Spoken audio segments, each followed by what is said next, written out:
Hi dear students, నేను మీ RS Reddy sir. మరి APPSC నుంచి ఒక వాస్తవమైన సమాచారం వచ్చింది. ఆ సమాచారాన్ని మీకు షేర్ చేస్తున్నాను. ఏదైనా నా దగ్గరికి వాస్తవమైన సమాచారం వచ్చినప్పుడు మాత్రం నేను షేర్ చేస్తాను. ఆ విషయం మీ అందరికీ తెలిసిందే. అయితే ఏపీపీఎస్సీ చైర్మన్ నియామకం అతి కొద్ది రోజుల్లో జరగనుంది. అలాగే ఎగ్జామ్ డేట్స్కి సంబంధించి మరి గవర్నమెంట్ ఏమో ఏపీపీఎస్సీ ప్రక్షాళన కోసం ఒక కమిటీ నియమించింది. దాని రిపోర్ట్ ఆగస్టు 31 లోపున రావడం జరుగుతుంది. అలాగే గ్రూప్ 1కి సంబంధించిన ఎగ్జామ్ డేట్స్ కోసం కూడా ఈ వీడియోలో చెప్తాను. ఇంకొక ఇంపార్టెంట్ టాపిక్ న్యాయ సమీక్షాధికారం అనే ఒక టాపిక్ను కూడా ఇక్కడ డిస్కస్ చేద్దాం. అయితే ఒక విషయం మీరు గమనించండి, మీకోసమే నేను ఇలా కంటెంట్ చేస్తున్నాను. నేను ఎస్ఐ ఉపవర్గీకరణ అనేది చేశాను. ఇప్పుడు న్యాయ సమీక్షాధికారం చాలా స్పీడ్గా మీకు టైం వేస్ట్ కాకుండా నేను చేసి మీకు ఒక మార్క్ అందించే బాధ్యత నాది. కానీ మీరేమో యూట్యూబ్లో ఎన్నో సాంగ్స్, జబర్దస్తులు, కామెడీలు ఇటువంటివన్నీ కూడా షార్ట్స్ చూస్తారు, కానీ అవసరమైన కంటెంట్ వచ్చేసరికి స్కిప్ చేస్తుంటారు. దయచేసి ఇది మీ లైఫ్, మీకోసమే నేను వీడియో చేస్తున్నాను. సో ఎప్పుడు ఇన్ఫర్మేషనే కాదు, ఇవి కూడా చూడండి. రెండోది, మీకు ఈరోజు చెప్పాల్సిన మోస్ట్ ఇంపార్టెంట్ టాపిక్ ఏంటంటే టైం మేనేజ్మెంట్. సో కాలం ఎటువంటిదంటే మనకు తెలియకుండానే ఆటోమేటిక్గా వేసవికాలంలో నీరులో ఆవిరైపోతుంటుంది. ఒకసారి గమనించండి, ఎలక్షన్ రిజల్ట్ వచ్చే నుంచి ఇప్పుడు 2 నెలలు అయ్యింది. ఎలక్షన్ రిజల్ట్ వచ్చినప్పుడే టీడీపీ గవర్నమెంట్ వస్తే ఖచ్చితంగా పోస్ట్పోన్ అవుతుందని అందరికీ తెలుసు. అప్పటి నుంచి పోస్ట్పోన్ అవుతుందని చెప్పేసి మీరందరూ ఎంత ప్రిపరేషన్ చేశారో మీకే తెలుసు.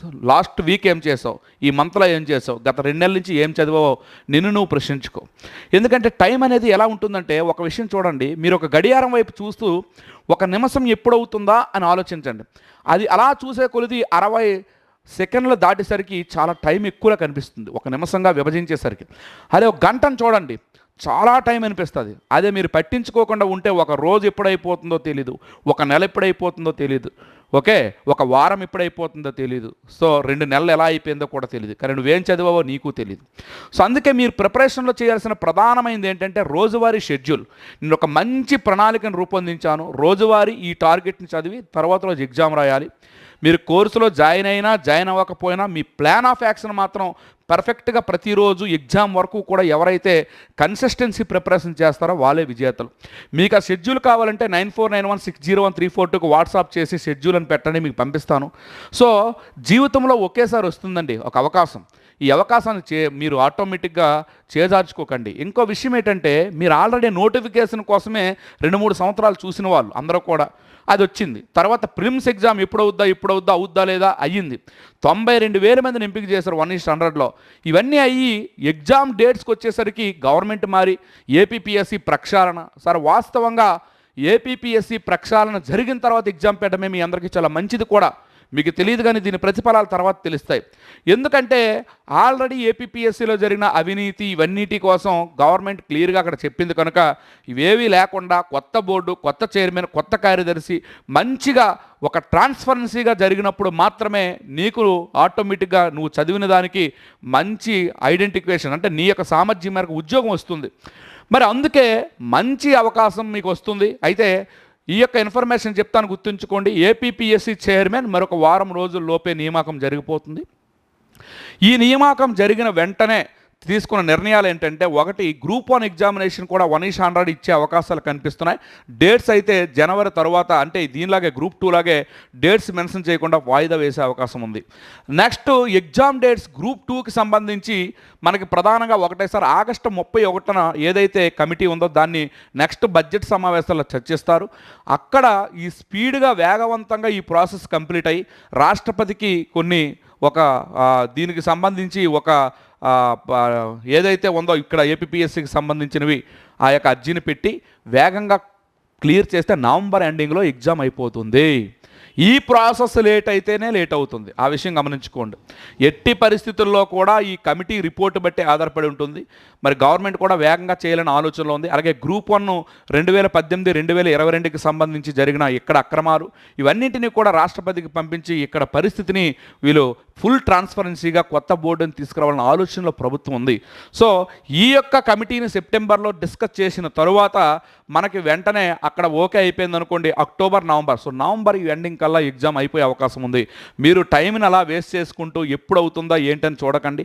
సరే, ఒక్క మాట, సెప్టెంబర్లో ఆ యొక్క నిర్ణయం తీసుకున్న తర్వాత లేట్ అయి డిసెంబర్లోనో జనవరో ఫిబ్రవరి పెట్టారనుకోండి, మీకు ఒక విషయం చెప్తాను గుర్తుంచుకోండి.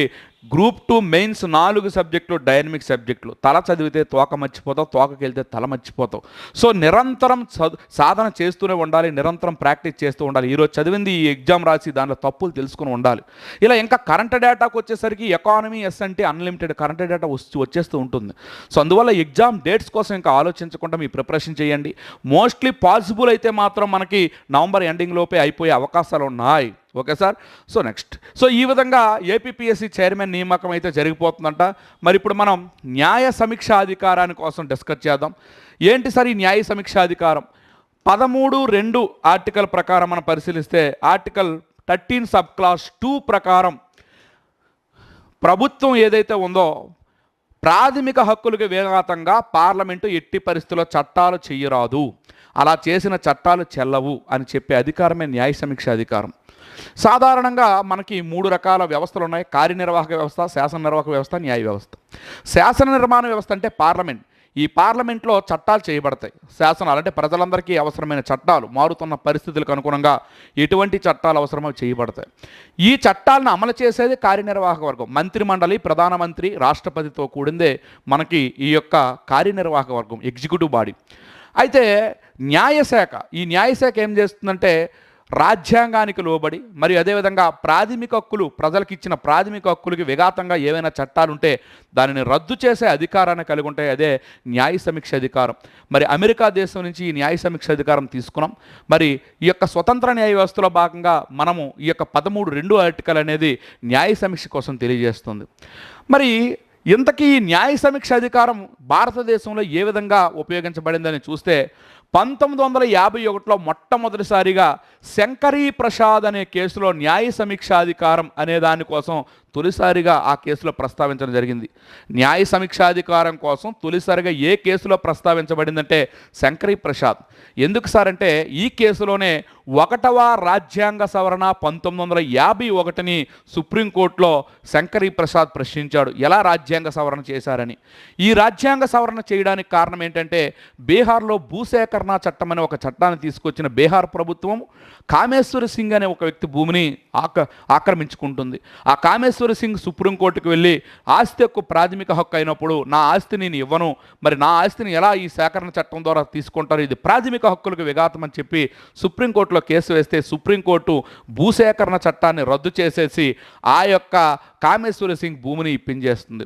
అక్కడ నెహ్రూ గారికి చాలా ప్రాబ్లం ఎదురవుతుంది. అలా అయితే భూసేకరణ అనేదే ప్రాబ్లం అయితే ఆదేశ సూత్రాలు అమలు చేసి ప్రజలకు ఎన్నో ప్రజోపయోగకరమైన కార్యక్రమాలు చేయాలి కదా, మరి ఎలా అని చెప్పి 1వ రాజ్యాంగ సవరణ 1951 ద్వారా భూ సంస్కరణలని చేసి ఇవి న్యాయ సమీక్షకి లోబడకుండా ఉంటాయి, న్యాయ సమీక్షకి ఇవి లోబడవని చెప్పి భూ సంస్కరణ తీసుకొస్తాడు. దీనిపైన శంకరీ ప్రసాద్ అనే కేసులో ప్రస్తావించినప్పుడు కోర్టులు మరలా కొత్త తీర్పునిస్తాయి. ఏమనంటే న్యాయ సమీక్షకి భూ సంస్కరణలు 9వ షెడ్యూల్ అనేది లోబడి ఉంది కనుక దాని జోలికి మేము పోము, ఎందుకంటే ఇది న్యాయ సమీక్ష పరిధిలోనికి లేదు అని చెప్పి తొలిసారిగా న్యాయ సమీక్షాధికారాన్ని 1వ రాజ్యాంగ సవరణ చట్టం పైన అక్కడ కేసుని తీర్పు చెప్తున్నప్పుడు శంకరీ ప్రసాద్ కేసులో చెప్పడం జరిగింది.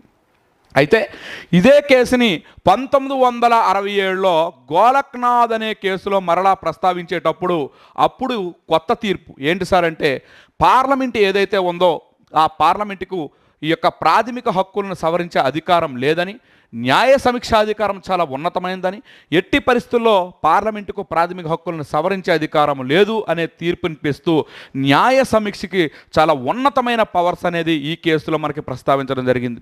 ఈ కేసులో ప్రస్తావిస్తే వెంటనే ఇందిరాగాంధీ గారు మరి ఇలా న్యాయ సమీక్షాధికారం ఇలా ఉండేటప్పుడు మనకి పార్లమెంటుకి ప్రాథమిక హక్కులను కానీ ఆస్తి హక్కుకు సంబంధించిన వాటిని కానీ సవరించే అధికారం లేకపోతే ఎలా ఇవన్నీ చేయగలమని చెప్పి 24వ రాజ్యాంగ సవరణ 1971లో మొదటిసారిగా 13(4) అనే సబ్ ఆర్టికల్ని తీసుకొచ్చి ఏమని చెప్పిందంటే న్యాయ సమీక్షాధికారాన్ని కుదించింది. చాలా ఇంపార్టెంట్.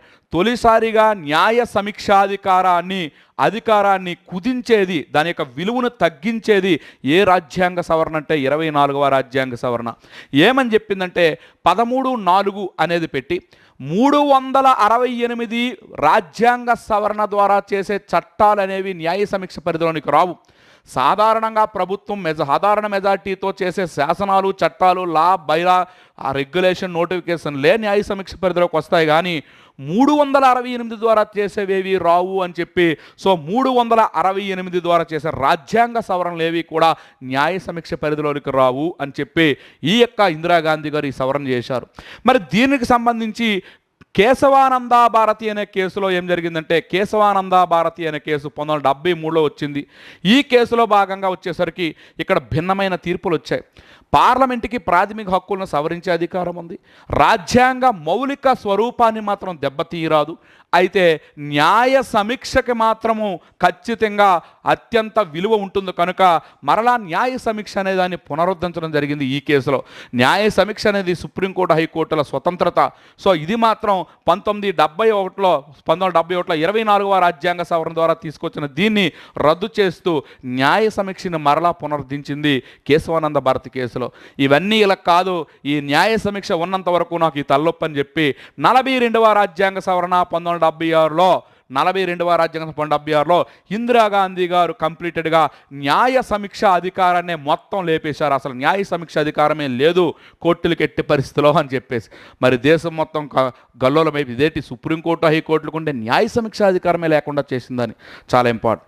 అయితే 1978లో వచ్చిన మొరార్జీ దేశాయ్ ప్రభుత్వం మరలా 44వ రాజ్యాంగ సవరణ ద్వారా 1978లో తిరిగి న్యాయ సమీక్షాధికారాన్ని కోర్టులకు కల్పించింది. తిరిగి న్యాయ సమీక్షాధికారాన్ని కల్పించడం జరిగింది. రెండోది, ఈ వివాదాలన్నిటికీ 1950 నుంచి కారణమైన ఆస్తి హక్కుని ప్రాథమిక హక్కుల జాబితా నుంచి తొలగించేసింది. దాంతో వివాదాలన్నీ ఆగిపోయాయి. అయితే దీని తర్వాత 1980లో జరిగిన మినర్వా మిల్స్ అనే కేసులో ఏం జరిగిందంటే, న్యాయ సమీక్షాధికారం రాజ్యాంగ మౌలిక స్వరూపం. సో మౌలిక స్వరూపం కనుక దాన్ని ఎట్టి పరిస్థితిలో టచ్ చేయడానికి వీల్లేదు. న్యాయ సమీక్ష రాజ్యాంగ మౌలిక స్వరూపం అని చెప్పిన కేసు మినర్వా మిల్స్ కేసు. న్యాయ సమీక్ష అనేది తొలిసారిగా ప్రస్తావించిన కేసు అనేది శంకరీ ప్రసాద్ కేసు. న్యాయ సమీక్షని తొలిసారిగా తగ్గించిన రాజ్యాంగ సవరణ 24వ రాజ్యాంగ సవరణ 1971 ఇందిరాగాంధీ. న్యాయ సమీక్షాధికారం పూర్తిగా తొలగించబడిన రాజ్యాంగ సవరణ 42వ రాజ్యాంగ సవరణ 1976. న్యాయ సమీక్షాధికారాన్ని తిరిగి పునర్నిర్మించబడిన అధికారం 44వ రాజ్యాంగ సవరణ 1978లో తిరిగి పునర్నిర్మించబడింది. న్యాయ సమీక్ష రాజ్యాంగ మౌలిక స్వరూపం అని చెప్పబడింది 1980లో మినర్వా మిల్స్ కేసు. ఒకసారి అర్థమైందా? ఇది న్యాయ సమీక్ష. మరి న్యాయ సమీక్ష పరిధిలోనికి వచ్చేవి ఏవి, రానివేవి? సార్, న్యాయ సమీక్ష పరిధిలోకి రావడం అంటే ఏంటంటే, ప్రభుత్వాలు చేసే చట్టాలు ఏవైనా సరే శాసనసభలో కానివ్వండి, పార్లమెంట్లో కానివ్వండి, ప్రజలకి అనుకూలంగా లేనివి, రాజ్యాంగ విలువలకు లోచుకోనివి, అలాగే ప్రాథమిక హక్కులకు విఘాతం ఉండే ప్రతి చట్టాన్ని రద్దు చేయడమే న్యాయ సమీక్ష. అంటే శాసనసభలో, పార్లమెంట్లో చేసే ప్రతి చట్టము 123 ప్రకారము ఆర్డినెన్స్ జారీ చేస్తారు కదా, ఈ ఆర్డినెన్స్ కూడా వస్తుంది. 111 ప్రకారం పార్లమెంట్లో బిల్లు చట్టంగా మారే ప్రతి చట్టము వస్తుంది. అలాగే రూల్, నోటిఫికేషన్, లా, బైలా, రెగ్యులేషన్ ప్రతిదీ కూడా న్యాయ సమీక్ష పరిధిలోనికి వస్తుంది. ప్రతి చట్టము కూడా న్యాయ సమీక్ష పరిధిలోనికి వస్తుంది. అయితే న్యాయ సమీక్ష పరిధిలోనికి రాని అంశాలు ఏంటి? న్యాయ సమీక్ష పరిధిలోనికి కొన్ని అంశాలు తీసుకురావడానికి లేవు. అంటే ప్రభుత్వాలు చేసే చట్టాలన్నీ న్యాయ సమీక్ష పరిధిలోనికే వస్తాయి, కానీ కొన్ని రావంట. ఒకటి, 53వ అధికరణ ప్రకారం అంట రాష్ట్రపతి అనేవారు దేశం మొత్తం కార్యనిర్వహణ అధికారి. ప్రతిదీ కూడా రాష్ట్రపతి పేరు మీదుగా జరుగుతుంది కనుక ఇది న్యాయ సమీక్ష పరిధికి రాదు.